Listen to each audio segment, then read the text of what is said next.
To defend myself, it seems to me, on these two matters. I'll close on the implied question that Bill asked me earlier.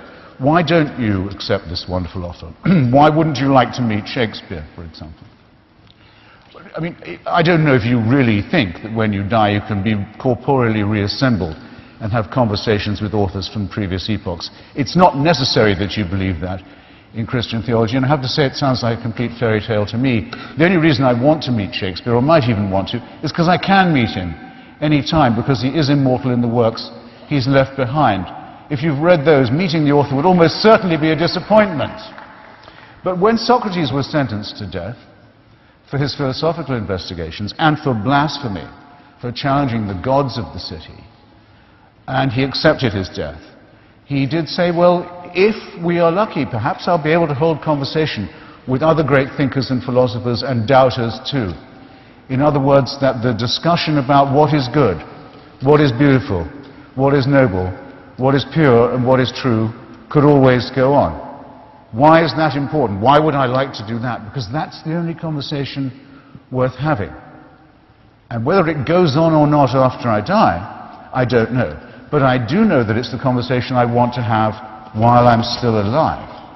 Which means that, to me, the offer of certainty, the offer of complete security, the offer of an impermeable faith that can't give way, is an offer of something not worth having. I want to live my life taking the risk all the time that I don't know anything like enough yet, that I haven't understood enough, that I can't know enough, that I'm always hungrily operating on the margins of a potentially great harvest of future knowledge and wisdom. I wouldn't have it any other way. And I'd urge you to look at those of you who tell you, those people who tell you at your age that you're dead till you believe as they do. What a terrible thing to be telling to children. And that you can only live, and that you can only live by accepting an absolute authority. Don't think of that as a gift. Think of it as a poisoned chalice. Push it aside, however tempting it is. Take the risk of thinking for yourself. Much more happiness, truth, beauty, and wisdom will come to you that way. Thank